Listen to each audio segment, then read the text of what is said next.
जय आदिन. मी सुभाष स्वामी कांबळे, धाराशिव. मी आज 6 दिवस झालं छत्रपती संभाजीनगर इथं आयुक्त कार्यालयासमोर आमरण उपोषणासाठी बसलो आहे, अन्नत्याग उपोषण. तरी माझे जमात बांधवांना कळकळीची विनंती आहे, या सरकारने आपल्यावरती अन्याय तर केला आहे, परंतु जे घरात बसून नुसतं व्हॉट्सअपच्या माध्यमातून मोबाईलवरती सांगतात आम्ही हाव करू त्याव करू, त्या लोकांना माझी एक प्रामाणिक विनंती आहे की आम्ही जो लढा लढतोय ते आपल्या जमातीसाठी लढतोय.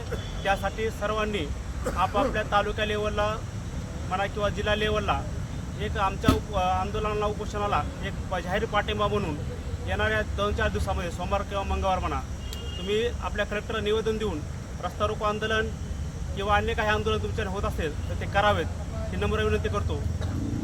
आज आम्हाला माझे सहकारी आम्ही 8 जण बसलो आहोत. आज आम्हाला आमच्या शरीरामध्ये एक 8 दिवस झाला अन्नाचा कंस नाही आहे, 6 दिवस झालं, तरी पण आम्ही तुमच्यासाठी लढतोय. तुम्ही माझे मायबाप किंवा माझे बंधू भगिनी म्हणून तुम्हाला विनंती करतोय की तुमच्या भविष्यासाठी आम्ही लढतोय. आमचं काय ना आम्ही आमचं तर आहेच, आमचं चालूच आहे. तुमच्या भविष्यासाठी आम्ही लढतोय. त्यामुळे आम्ही तुम्हाला विनंती करतोय की तुम्ही कृपया करून या आंदोलनासाठी पाठिंबा म्हणून जरी तुम्हाला छत्रपती संभाजीनगरचं येणं होत नसेल तरी पण आपल्या तालुका लेवलला आपल्या जिल्हा लेवलला या उपोषणाला पाठिंबा म्हणून सरकारचा जाहीर निषेध किंवा रस्ता रोको आंदोलन या पद्धतीचे आंदोलन करून या उपोषणाला पाठिंबा द्यावा एवढी विनंती करतो आणि मी थांबतो. जय जवाहर.